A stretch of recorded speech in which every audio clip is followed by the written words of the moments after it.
What is going on, everybody? I am Farley, and I am back here again today to continue our Roblox in-depth scripting tutorial with part 4. Thank you very much for joining me if you've already watched the last 3, which I assume you have if you're here. If not, I recommend you go back and watch those as they will be very helpful to you.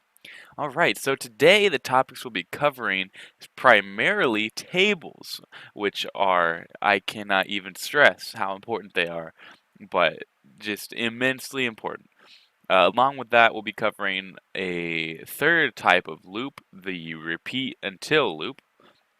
And yeah, I think that will probably be the only new topics that we do, but we're going to use them in a cool way. So here we go. For me, well, first off, let me say that back in the day, whenever I was learning how to program and script, this thing called an array always confused me. I understood how it worked, but I didn't see any use for it, and so I didn't really take the time to learn it. So then, fast forward years later, I learned what a table was on Roblox, which is basically the same thing as an array. I'll explain the differences in depth in a moment here.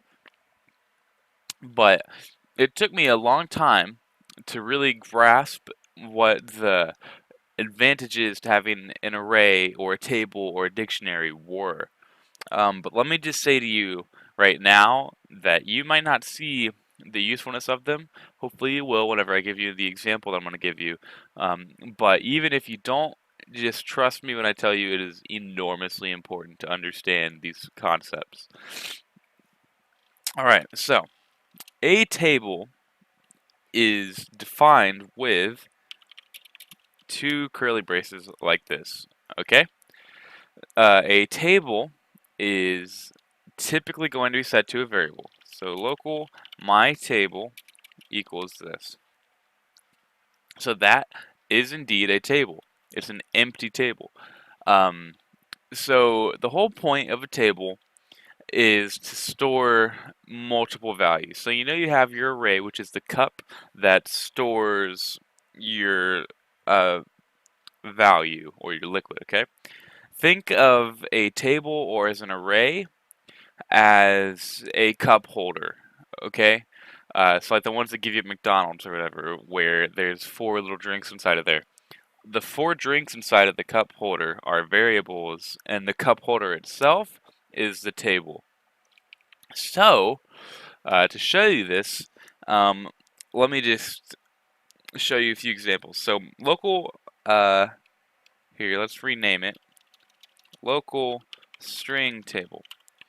So, with string table declared, we can now put in hi, or Jim, or for, or by. Okay, so these 4 things are strings, and they are inside of our curly braces for our table called string table. So by the name string table, we can probably assume that our table is intended to hold strings, which is what we did. We have it holding strings. Now to show you this, let's print out string table 2. Alright, so what you'll see here, it's going to print out Jim because it is the second value inside of string table. So we will click run here and Jim. If we print out the 4th variable inside the table, it'll print out by. Okay, so hopefully what you're seeing here is that, well, let me explain this as well. Commas are what separate the value from the next value. Okay, so the thing about tables is that they don't all have to be the same type of value. So these are all strings here. It could be a random table or whatever you want. So we could have hi, 2, 4, by, game.workspace, baseplate, so we can hold objects as well. Another, and hold 15. So now what we're going to do, we're going to make a loop to print through this whole table. Alright, and I'm going to use a function to do that. So for I equals 1, the number of random table. Okay, so this little pound sign, whenever you put it in front of a table value, it will be equal to the number of values inside that table. So here it'll be equal to 1, 2, 3, 4, 5, 6. Okay, so hashtag table name will give you the size of that table. So what we're going to do, well, let's first print out, let's test our table size. So we'll print random table with the hashtag, and you'll see 6. Okay, so that works. That's how you get the size of a table. What we're going to do now, we're going to print random table I. I just forgot to put print there. Print random table I. So what this is going to do, this is going to run through the entire table and print it out because we have our index set to 1, so that's our starting point, and we're going up to the size of random table, okay? And we're going to print out the element, okay? So this first run through of the loop, it's going to print out random table and access 1 because I will be equal to 1 in the first run through. So it's going to print out high. Then I is going to increment. It's going to get 1 bigger. Then it will print out random table 2 because I is equal to 2 this time. Then it will get 1 bigger and be 3. So it'll print out random table the third element because I is equal to 3, and that'll be the string 4. So we'll just show you that now. And you'll see it printed out the entire table. High, 2, 4, base plate, another 15, 6. And that was again with the base plate thing where it just printed out its name. If you print out an object. So that's basically tables. There's another thing called dictionaries, but I'm not going to get into those right now because I know this is probably very confusing to you, and it will be for a while, but just work with it, do it more, and it'll make more sense. Alright, now we're going to do an example. So this example, the goal of it is to teach you how to use tables better. But what it's going to do, it's going to take a character, a player, whenever they join, we're going to take their character and we're going to make a random body part of theirs flash transparently, okay? So it'll flash, then it'll go back to regular, then it'll flash another one, and it'll go back to regular. So what we're going to do, we're going to use the player added function of players that we used last episode, because that is, you will find a very common connection. So what we're going to do, we're going to type gain.players dot player added, because that's the connection. We're going to connect that to the unnamed function with our player argument. So now for our new loop type. So the while true do loop will, or not even true, could be while, wait, whatever you want. The while loop, it won't do anything. So like if we have our variable x equals 1, whoops, and we say while x equals 2 do print high, it's not going to print high, okay? Because x equals 1, and it will not equal 2, obviously, so it will not print high. With our repeat until loop, we can put repeat print high until x equals, or, well, x equals 1. So here, x equals 1, and so you think, like with this, while x does not equal 1 or whatever. This is getting confusing for you. I'm trying to explain this the best way possible. It's really not that complicated. Okay, so basically a while loop, it will only do the actions inside of it if its condition is met. So if x does not equal 1, which it does, so then this will not happen at all. Whereas the repeat loop, its condition is immediately met. Like x does equal 1, so it's supposed to stop, but it will still print out high 1 time. Okay, so the condition in a repeat until loop comes after the execution of whatever's inside of it. Unlike with a while where the condition comes first and then whatever's inside of it happens. Okay, so just know that a repeat until loop, it will execute 1 time no matter what the condition is. Okay. Hopefully that made sense. I doubt it, but it should be kind of self-explanatory. All right, so here we go. We will repeat wait until player.character. Okay, so that's just going to wait, and it's going to say, hold on a minute, let the player's character load, because It does take a little bit to load the character, and that's all that we're doing there.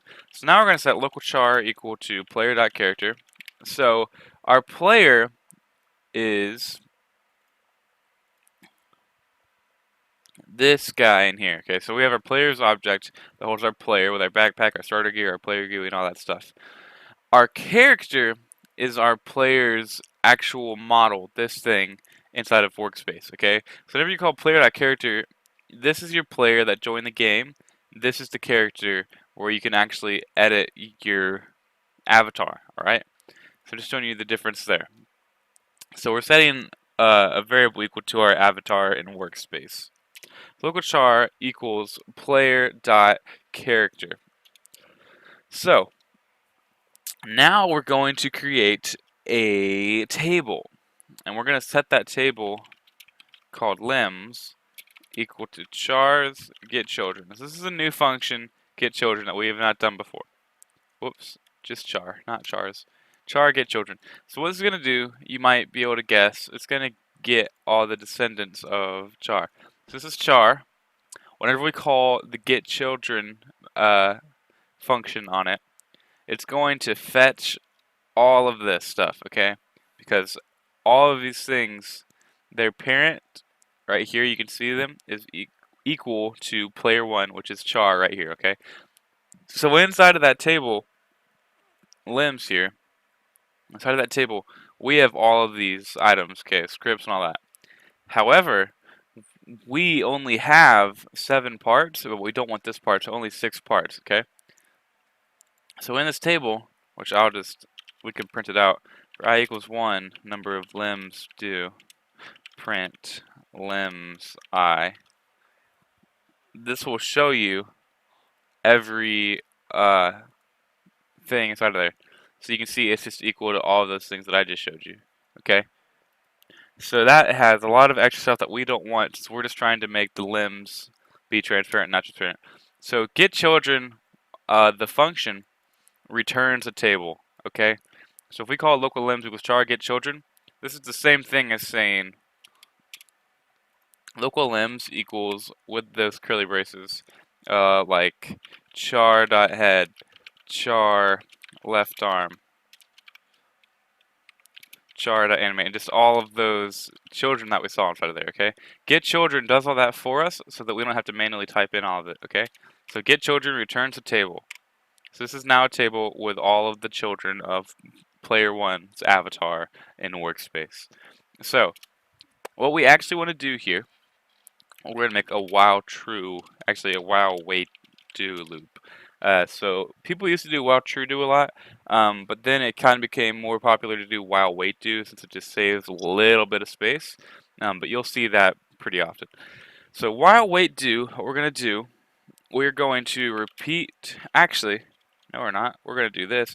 If, once again I did the wrong thing. So we're going to do a new variable, local limb num equals math.random. Once again, another new function, very important. 1, the number of limbs. Alright, I'm just going to code this part out first, and then I'll explain it. So we're going to do repeat limbs limb num dot transparency, oops, equals limbs limb num dot transparency plus 0.1 wait until limbs limb num dot transparency equals limb, well, it's greater than or equal to 1, and then we'll take all of that and copy it, paste it, and we will reverse it. Okay, so local limb num equals math.random 1, the number of limbs. So math.random, I'll show you here in the command bar, creates a random number between the two numbers you give it. So print math.random 1, 3. It's going to print any number between 1 and 3. So if I do it a bunch of times, you see 3, 1, 2, 1, 3, 2, 1, 3, 1, 3, 3, 3, 3, 2, 1. Let's make it 13. 6, 10, 12, 5, 12, 7, 10, 9, 6, 3, 1, 13, 1, 9, 9, 13, 6, 13, 10. It's not that complicated. It will give you a random number between the two numbers you pass it, and it can be equal to the two numbers that you pass it as well. So it could be 1, 2, 3, 4, 5, 6, 7, 8, 9, 10, 11, 12, or 13. So it could be any of those numbers. So what we're doing here, we're calling math.random1, and then the number of limbs, okay? So it could be any of the children of limbs, because that's how we call it's going to be 1 or like 12 or whatever, how many limbs there are. Now what we're going to do, we're going to add a conditional. We're going to say if limbs, limnum, oh, and by the way, so like we set our number equal to, so we know how big the table is for limbs, and we just got some random element of limbs, okay? So we're calling limbs, and then limnum is equal to some random spot inside of the limbs table. But this whole thing is going to be equal to one of the children of the character, okay? If limbs, limnum, another new function, is a part, that'll just, I mean, it's not complicated. I would hope you understand that. Is saying if it's equal to, if it is a part, okay? So we're going to get an error here, but that's fine. Inside of player, this is our limbs table, or this is what's inside of it. We have a lot of things that are not parts, as I was talking about earlier. We have pants object, we have hat object, script object, local script object, a humanoid object. All these things are not parts, okay? So if we try to change their transparency, it's not going to work. On this part here, you can see we have our transparency. We can change that fine because it's a part. By the way, transparency is whether or not you can see it, in case you didn't know that. So we just want to change the transparency of a random part, okay? We don't want to call transparency on like a health script, for example, because there's no transparency on it. So what we're going to do, if it is a part, then we will do the whole transparency thing. Okay, we're going to tab that over. And along with this, we're going to do in limbs, limnum dot name does not equal humanoid root part. The reason for this extra little bit there, that conditional, is that if you see here, there's a part called humanoid root part that whenever we make untransparent, like this, it becomes blue, okay? That's because humanoid root part is not supposed to be visible. It's always transparent, and if we make it untransparent, we mess things up. And that's not what we want at all. So now let me explain this repeat until part. So it's just a repeat until loop. So we're going to repeat, we're going to constantly make whichever part we have selected, we're going to set its transparency equal to itself, and then make it a little bit more transparent until it is completely transparent. 1, by the way, is equal to completely transparent or completely invisible. Then we're immediately going to take that same part and set its transparency equal to itself minus a little bit of transparency until it is less than or equal to 0. 0 is completely visible, okay? That's all we're doing there. And you might have seen a minute ago, but yes, that does complete the script. And you'll see here now our player is randomly getting visible and invisible as he's just standing around here. We could also, if we wanted to be real fancy, change this. We could put a 0 here and a 0 here. And what that'll do, we'll just make it slower. So you'll see now it changes to transparent much slower, twice as slow actually. Actually, that might be, yeah, twice as slow. Never mind, I'm just kidding. Just kidding. Yeah, so that's that. That is our script. Donezo for that episode. Yeah, so that's that. Hopefully you learned a lot about tables today. If not, please leave your questions in the comments. I will answer them. Please leave suggestions for, or requests actually, for what you would like me to make tutorials on. As we go further into this series, it will have to be more custom things since there's just really not that much base information to cover and a lot more theory that I would love to get into, and I can in these tutorials, but I just need to know what you want to know, whether it be like GUIs or vehicles or what. Just request some tutorials in the comments. That's what I'm saying. If you have any questions, once again, please leave in the comments, or you can PM me on Roblox at Great Oculus, the same name as you've seen several times. Or here, Great Oculus is place number 258. Anyways, thank you guys very much for watching. I hope that you will continue to practice and look back on the videos if you don't understand something. I will peace out now, and thank you very much for watching.